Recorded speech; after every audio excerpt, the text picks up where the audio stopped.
ಮನೆ ಕಡೆ ಜೋಪಾನ ದೇವಸ್ಥಾನಕ್ಕೆ ಹೋಗಿ ಬರ್ತೀನಿ. ಮಮ್ಮಿ ಡ್ಯಾಡಿ ಏನು ಹೇಳಿದ್ದಾರೆ? ಏನ್ ಹೇಳ್ಯಾರ? ದಿಂಡ್ರು ಅಂತ ದುಡ್ಡು ಖರ್ಚು ಮಾಡಬಾರ್ದು ಅಂತ ಹೇಳಿಲ್ಲ. ನಾನೇ ಹೋಗಿ ಖರ್ಚು ಮಾಡ್ತೀನಿ. ಹೋಗೋ ಹೆಣ್ಮಕ್ಳ ಜೊತೆ ಹೋಗ್ತೀನಿ. ಅಲ್ಲೇ ಯಾರು ಉದ್ಬತ್ತಿ ಬೆಳಗ್ತಾ ಇದ್ರೆ ಇಸ್ಕೊಂಡು ಬೆಳಗ್ಗೆ ಬಂದ್ಬಿಡ್ತೀನಿ. ಮಮ್ಮಿ ಇಷ್ಟೆಲ್ಲ ಚಿಪ್ಪುಡಿತನ ಮಾಡಿ ಗಳಿಸಿ ಯಾಕೆ ಉಳಿಸ್ತಾ ಇದೆಯಾ? ಇನ್ಯಾರಿಗೋಸ್ಕರ ನಮ್ಮ? ನಿನಗೋಸ್ಕರ, ನಿನ್ನ ಸುಖಕ್ಕೋಸ್ಕರ ಅಲ್ವೇನು? ನನಗೋಸ್ಕರ ನೀವು ಯಾಕೆ ಮಮ್ಮಿ ಕಷ್ಟಪಡಬೇಕು? ನಾನು ನನ್ನ ಮದುವೆ ಮಾಡ್ಕೊಂಡ್ಮೇಲೆ ನನ್ನ ಗಂಡ ನನ್ನ ನೋಡ್ಕೋತಾರೆ. ಅಶ್ವಿನಿ, ನಿನಗೊಂದು ಮಾತು ಹೇಳ್ತೀನಿ, ಸರಿಯಾಗಿ ಕೇಳಿಸ್ಕೊ.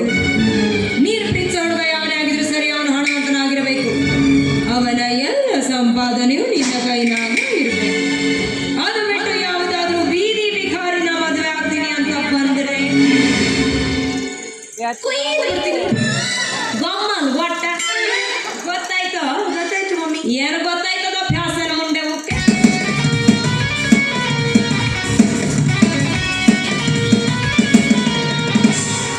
Hello aunty.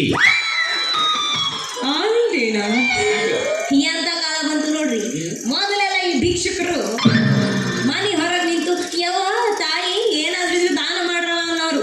ಈಗ ನೋಡಿದ್ರು ಟಿಪ್ ಟಾಪ್ ಆಗಿ ಡೆರ್ವಸ್ ಹಾಕೊಂಡು ಕೈನಾಗಿ ಕಿತ್ತೋಗ್ರ ತಂಬಿ ಹಿಡ್ಕೊಂಡು ನನ್ನ ಮನೆ ಒಳಗೆ ಬಂದು ನನಗೆ ಆಂಟ ಇದು ಗಿಡ. ಗಿಂಡಾರೋ ಗಾಟಾರೋ ಭಿಕ್ಷೆ ಬೇಡಕ್ಕೆ ಏನೋ ಹಿಡ್ಕೊ ಬಂದ್ಬಿಡ್ತೀರ, ಹೌದಿಲ್ಲ? ಯಾಕೆ ನಾನು ಯಾರು ಅಂತ ಗೊತ್ತಾಗ್ಲಿಲ್ವಾ? ನಾನೇ ಒಂದೊಂದು 20 ಮಂದಿ ಬಂದು ಭಿಕ್ಷೆ ಬಿಡ್ತಾರಪ್ಪ. ಆದ್ರೆ ಅದು ನೀ ಯಾವ ಭಿಕ್ಷುಕ ಅಂತ ನನಗೆ ಹೆಂಗ್ ಗೊತ್ತಾಗಬೇಕು? ಭಿಕ್ಷುಕ ಅಲ್ಲ ಆಂಟಿ, ನಾನು ರಸಿಕ.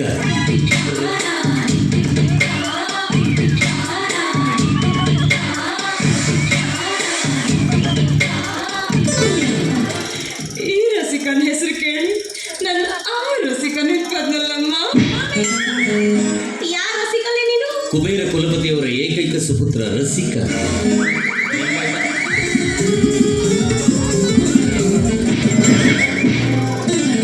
ನಮ್ಮ ಕುಬೇರ ಕುಲಪತಿಗಳ ಮಗನಪ್ಪ ನೀನು. ಎಷ್ಟೊತ್ತಕ್ಕೆ ಬಂದ್ಬಿಟ್ಟಿದ್ಯಪ್ಪ ಅಶ್ವಿನಿ.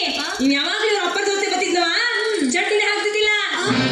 ಸಣ್ಣ ಕೂಸಿದ್ದ, ಯಾವಾಗ ನೋಡಿದ್ರು ಅವಾಗ ಸುರ್ಷಾಡ್ಕೊಂಡು ಓಡಾಡ್ತಿದ್ನವ. ಮಮ್ಮಿ ಮೂಗನಾಗ ಸಿಂಬಳ. ಈಗ ನೋಡಿದ್ರ ಹಂಗ ಹಂಗ ಹಂಗ ಹಂಗ ಹೆಂಡ ಸಾಬೂನ್ ಆಗ್ಯಾನವ. ಮಮ್ಮಿ ಅದು ಹೆಂಡ ಸಾಬೂನಲ್ಲ, ಹ್ಯಾಂಡ್ಸಮ್. ಹ್ಯಾಂಡ್ಸಮಿಗೆ ಹಂಗಂತೀರಿ ನೀವು? ಇವಾಗ ಭಾಳ ಚಂದಾಗಿ ಅವರೇ. ಮೊನ್ನೆ ನಿಮ್ಮ ಅಪ್ಪರ ಭೇಟಿ ಆಗಿದ್ರಪ್ಪ. ದೇವ್ರಂತ ಮನುಷ್ಯರು ಸಿಕ್ಕಿದ್ರು, ಮನೆ ಕರ್ಕೊಂಡು ಹೋಗಂದ್ರು. ಏನವ ತಂಗಿ ದಾನವತಿ, ರಾಖಿ ಹಬ್ಬಕ್ಕೆ ಸಿಕ್ಕಿ ರಾಖಿ ಕಟ್ಟಲೇನವ ಅಂತಂದ್ರು. ನಾನು ಬಿಡ್ತೀನೇನಪ್ಪ, 10 ರೂಪಾಯಿದಂದು ರಾಖಿ ಕಟ್ದೆ. ಅವರು ನಂಗೆ 10,000 ಕೊಟ್ಟು ರೇಷ್ಮೆ ಸೀರೆ ಕೊಟ್ರಪ್ಪ. ದೇವ್ರಂತರು ಕರ್ಕೊಂಡ್ ಬರ್ಬೇಕಿತ್ತು ನೀನು. ಈಗ ಮೊನ್ನೆ ಹೋಯ್ತಲ್ಲ ರಾಖಿ ಹಬ್ಬ, ಅವಾಗ ಕಟ್ಟಿದ್ರೇನು? ಇದೇ ಮೊನ್ನೆ. ನಮ್ಮ ತಂದೆಯವರು ತೀರ್ಕೊಂಡೇ 8 ವರ್ಷ ಆಯ್ತು. ಮತ್ತೆ ನಾ ರಾಖಿ ಯಾರಿಗೆ ಕಟ್ಟದ್ನಪ್ಪ? ಬಹುಶಃ ಅದು ಕುಲಪತಿ ಅಲ್ಲ, ರಘುಪತಿಯವರು ಕಟ್ಟಿರ್ಬೇಕು ನೋಡಿ. ಇರ್ಬೇಕಪ್ಪ, ಇರ್ಬೇಕು. ಈ ರಘುಪತಿ ಕುಲಪತಿ ಪತಿ ಪತಿ ಸರಿ ಕಂಪೋಸ್ ಆಗ್ಬಿಡ್ತಾಳಪ್ಪ ನಂಗೆ. ಪುಣ್ಯಕ್ಕೆ ನಿಮ್ಮ ಪತಿನಾದ್ರೂ ನೆನಪಿದಾರೋ ಇಲ್ಲೋ? ಅಲ್ಲ ಕೇಳಿದೆ. ವಯಸ್ಸಾಯ್ತು ನೋಡಪ್ಪ ನನಗೆ. ರಸ ನಿಮ್ಮ ಅಪ್ಪ ಆರಾಮದ್ರಲ್ಲಪ್ಪ? ಆರಾಮ್. ಮತ್ತೆ ಭೇಟಿಯಾಗಿದ್ರಲ್ಲ? ಆರಾಮದ. ಏನಪ್ಪ, ಏನ್ ಬಂದ್ ವಿಚಾರ? ಏನಿಲ್ಲ, ನಿಮ್ಮ ನೋಡ್ಕೊಂಡು ಮಾತಾಡ್ಸ್ಕೊಂಡು ಹೋಗೋಣ ಅಂತಾನೆ ಬಂದೆ. ಅಯ್ಯೋ, 1 ತಾಸು ತಡ ಮಾಡಿ ಬರ್ಬೇಕಿತ್ತಪ್ಪ ನೀನು. ಯಾಕೆ? ದೇವಸ್ಥಾನಕ್ಕೆ ಹೊಂಟಿದ್ದೆ ನಾನು. ದೇವಸ್ಥಾನಕ್ಕೆ ಹೋಗಿ 101 ಮಂದಿಗೆ ಅನ್ನ ಪ್ರಸಾದ ಕೊಡ್ಲಿಲ್ಲ ಅಂದ್ರ ಒಂದ್ ಹನಿ ನೀರ್ ಸಿರಂಗಿಲ್ಲಪ್ಪ ನಂಗೆ. ಬಾಳ ಧರ್ಮ ನಾನು. ಒಳ್ಳೆ ಕೆಲಸ. ನೀವು ದೇವಸ್ಥಾನದಿಂದ ಬಂದ್ಮೇಲೆನೆ ನಾನು ಬರ್ತೀನಿ.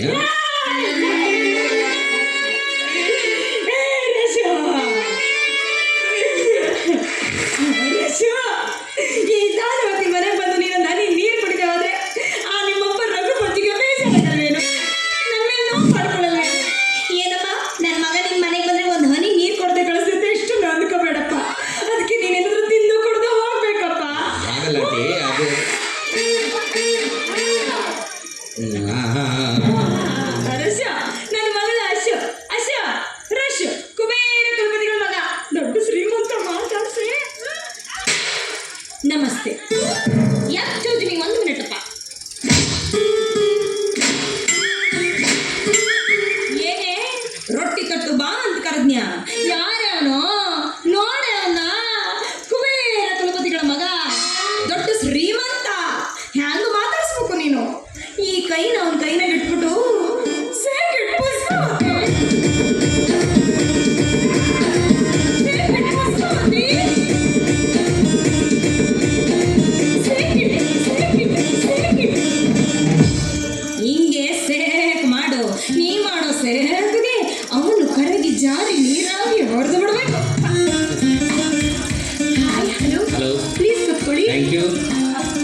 ಕಾಫಿ ಟೀ ಎಲ್ಲ ಕುಡಿತಾನೇನೆ, ಮತ್ತೆ ಹಾಲು ಕುಡಿತಾನೆ.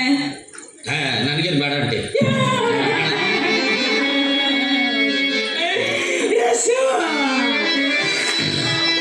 ಈ ಭಾಗವತಿ ಮನೆಗೆ ಬಂದು ನೀನು ಮನೆ ಹಾಲು ಕುಡಿದೆ ಹೋದ್ರೆ ಆ ನಿಮ್ಮಪ್ಪ ರಘುಪತಿಗೆ ಬೇಜಾರಾಗಲ್ವೇನು? ನನ್ನ ಮೇಲೆ ನೋವು ಮಾಡ್ಕೊಳ್ಳೋದೇನು? ಇರಪ್ಪ ನೀನು. ಈಗ ಶೈನಿಂಗ್ ಬಂತು ನೋಡ್ರಿ ಇದು. ಅಲ್ಲ ಸತ್ತವರೆಲ್ಲ ಹೆಂಗೆ ಬೇಜಾರು ಮಾಡ್ಕೋತಾರೆ ಅಂತ. ಸುಮ್ಮನೆ ಇರಪ್ಪ. ನಾನು ಹಾಲು ತರ್ತೀನಿ. ಹಾಲು ಯಾರು ನಿಮ್ಮ ಅಪ್ಪ ತಂದನ? ಹಾಲು ಇಲ್ವೇ ಮನ್ಯಾಗ? ಹೋದ ತಕ್ಷಣ ಹೊಂಟು ಬಿಟ್ಲು, ಮಮ್ಮಿ ನಾ ಹಾಲು ತರ್ತೀನಿ. ಯಪ್ಪ ರಶು, ನಾನು ಯಮ್ಮಿ ಇವತ್ತು ಹಾಲ ಹಿಂಡಿಲ್ ನೋಡಪ್ಪ, ಕುಡ್ದು ಹೋಗ್ತಿದ್ದಿ ಪಾಪ. ಇಲ್ಲ ಅನ್ಕೊಂಡೆ ನಿಮ್ಮ ನೋಡಿದ ಕೂಡಲೇ ಪಾಪ ಎಮ್ಮಿಗೂ ಹಾಲು ಕೊಡೋಕೆ ಮನ್ಸು ಬಂದಿಲ್ಲ ಅಂತ ಕಾಣುತ್ತೆ. ಹಾಲಿಲ್ಲ ಅಂದ್ರೆ ಏನತ್ತಪ್ಪ? ಜ್ಯೂಸ್ ಕುಡಿತ್ಯಾ? ಜ್ಯೂಸ್ ಜ್ಯೂಸ್ ನಡೆಯುತ್ತೆ. ಹೋಗಮ್ಮ, ಜ್ಯೂಸ್ ತಗಮ್ಮ. ಜ್ಯೂಸ್ ಮಾಡಕ್ಕೆ ಹಣ್ಬೇಡ ಮಮ್ಮಿ. ನಿಮ್ಮ ಅಪ್ಪ ತಂದಿದ್ದು ಹಾಳಾಗಿದ್ದು ಕಲ್ಲಂಗಡಿ ಹಣ್ಣು ಇತ್ತಲ್ಲ, ಹೌದು. ನಡೀತೈತೆ ಮಾಡ್ಕೊಡು. ಪೆದ್ದಿದ್ದವ ನೆನ್ ತುಳಿಯಂಗಿಲ್ಲ ಅವಂಗ. ಕುಬೇರ ರಘುಪತಿಗಳ ಮಗ Sheikh it Pushpavati.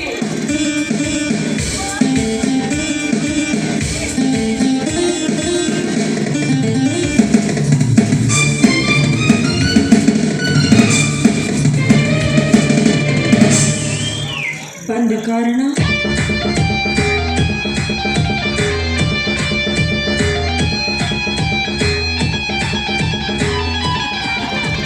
Very funny. ಈ ನಿಮ್ಮ ಟ್ಯಾಲೆಂಟ್ ಏನಾದರೂ ಬೀದಿ ಪಕ್ಕದಲ್ಲಿ ನಿಂತು ಪ್ರದರ್ಶನ ನೀಡಿದ್ರಿ, ಚಿಲ್ಲರೆ ಕಾಸಾದರೂ ಸಿಕ್ಕಿರೋದು. ಹಲೋ, ಬಂದ ಕಾರಣ ಹೇಳಿ. ಹೂವು ಇದ್ದಲ್ಲಿ ದುಂಬಿ ಬರಲೇಬೇಕಲ್ಲ. ಈ ಹೂವು ಪರರ ಆಧೀನಕ್ಕೆ ಒಳಪಟ್ಟಿದೆಯಲ್ಲ, ಆದ್ರೂ ಇನ್ನು ಮಕರಂದ ಹೀರಿಲ್ವಲ್ಲ, ಅದಕ್ಕೆ ಅವಕಾಶವೂ ಕೊಟ್ಟಿಲ್ವಲ್ಲ. ಯಾಕೆ ಅಂತ ಕೇಳ್ಬೋದಲ್ಲ. ಅದು ನನ್ನ ಪರ್ಸನಲ್ ವಿಷಯ. ಅದನ್ನ ಕೇಳುವ ಅಧಿಕಾರ ನಿಮಗಿಲ್ವಲ್ಲ. ನೀವು ಒಪ್ಕೊಂಡ್ರೆ ಅಧಿಕಾರನ ಪಡೆಯೋಣ ಅಂತ. ಅಂದ್ರೆ ಈ ದುಂಬಿ ಈ ಹೂವಿನ ಸಂಘ ಮಾಡಬೇಕು ಅಂತ ಆಸೆ ಆಗ್ತಾ ಇದೆ. ಯಾಕಂದ್ರೆ ಚಂಚಲ ದುಂಬಿಗಳ ಕೈಯಲ್ಲಿ ಸಿಕ್ಕು ಈ ಹೂವು ನಾಶ ಆಗಬಾರ್ದು ಅಂತ ನನ್ನ ಆಸೆ. ಅರ್ಥವಾಯ್ತು ನಿಮ್ಮ ಮಾತು. ಬಟ್ ನಾನು ಕೋಟ್ಯಾಧೀಶನ ಮಗಳು. ನನ್ನ ಕೈ ಹಿಡಿಯುವ ಯೋಗ್ಯತೆ ಇದೆಯೇ ನಿಮಗೆ? ಯೋಗ್ಯತೆ ಅದು ನನಗೆ. ನನಗೆ What happened, Samato? No thanks. Okay. ಯೋಗ್ಯತೆ ಅಶ್ವಿನಿ ಅವರೇ, ಗಂಡಸಿನ ಯೋಗ್ಯತೆ ಬಗ್ಗೆ ಮಾತಾಡುವಷ್ಟು ಉದ್ದ ಆಗಬಾರ್ದು ಹೆಣ್ಣಿನ ನಾಲಿಗೆ. ಆದ್ರೂ ನೀವು ಕೇಳೋದ್ರಲ್ಲಿ ಏನು ತಪ್ಪಿಲ್ಲ. ನಿಮ್ಮ ತಂದೆ ಗಳಿಸಿಟ್ಟಂತ ಈ ಆಸ್ತಿಗೆ ನೀವು ಒಬ್ಬಳೇ ವಾರಸ್ತಾರಳು ಅಂದಮೇಲೆ ಎಷ್ಟಿರ್ಬೋದು ನಿಮ್ಮ ಸಂಪತ್ತು? ನೀವೇ ಹೇಳಿ. 50 ಲಕ್ಷ, 1 ಕೋಟಿ, 2 ಕೋಟಿ, ಚೀಚಿದೆ. ಬಹಳ ಅಂದ್ರೆ ಒಂದು 5 ಕೋಟಿ. Exactly correct. ಆ 5 ಕೋಟಿಗೂ ನಾನೊಬ್ಬಳೇ ಒಡಕು. Good, very good. ಆದರೆ ನಮ್ಮ ಸಂಪತ್ತು 10 ಕೋಟಿ. 10 ಕೋಟಿ? Yes, ಈ ಸಮಸ್ತ ಆಸ್ತಿಗೂ ನಾನೊಬ್ಬನೇ ವಾರಸ. ಹೌದು, ನೀವು ಪ್ರೀತಿ ಮಾಡ್ತಾ ಇದ್ರಲ್ಲ ಪ್ರಾಣೇಶ್, ಅವನ ಗಳಿಕೆ ಎಷ್ಟು? ಅವನೊಬ್ಬ ಪರಿಗೈ ಭಿಕಾರಿ. ಅಂತ ಭಿಕಾರಿಯನ್ನ ನೀವು ಮದುವೆ ಆಗ್ತೀರಾ? ನನಗೇನಾದ್ರೂ ತಲೆ ಕೆಟ್ಟಿದೆ ಅಂತ ತಿಳ್ಕೊಂಡಿದ್ದೀರಾ? ಹಾಗಾದ್ರೆ ನೀವು ಅವನನ್ನ ಖಂಡಿತವಾಗ್ಲೂ ಮದುವೆ ಆಗೋದೇ ಇಲ್ಲ. ವಿಚಾರ ಮಾಡಿ ಅಶ್ವಿನಿ ಅವರೇ. ನಿಮ್ಮ ಸಲುವಾಗಿ ತಲೆ ಕೆಡಿಸ್ಕೊಂಡಿದ್ದಾನೆ ಪ್ರಾಣೇಶ್. ಹುಚ್ಚಿಡಿಸ್ಕೊಂಡು ಬೀದಿಲ್ ಬಿದ್ದು ಸಾಲಿ ಬಿಡ್ರಿ. ಅದು ಅವನ ಹಣೆ ಬರ. ಹಾಗಾದ್ರೆ ನಿಮ್ಮ ದೃಷ್ಟಿಯಲ್ಲಿ ನಾನು ನನಗೆ ಬೇಕಾದವರು ಹಾಲು ತರ್ತೀನಿ. ರೈಟ್. ಈಗ ತಾನೇ ನಿಮ್ಮ ತಾಯಿಯವರು ಹೇಳಿದ ಮಾತು ಶುದ್ಧ ಸುಳ್ಳು. ಉಪಯೋಗಕ್ಕೆ ಬಾರದವರಿಗೆ ಖರ್ಚು ಮಾಡಬಾರ್ದು ಅನ್ನೋದು ನನ್ನ ತಂದೆ ತಾಯಿ ಸಿದ್ಧಾಂತ. ಮೇಲಾಗಿ ಕೋಟಿ ಸಂಪತ್ತಿನ ಹೊಡೆಯರಲ್ವೇ ತಾವು. Good, very good. ನನ್ನ ಹತ್ರ ಸಂಪತ್ತಿದೆ ಅಂತ ನನ್ನ ಬೆನ್ನು ಹತ್ತುತ್ತಾ ಇದ್ದೀರಾ. ಒಂದು ವೇಳೆ ಏನೂ ಇರ್ತಿರ್ಲಿಲ್ಲ ಅಂದ್ರೆ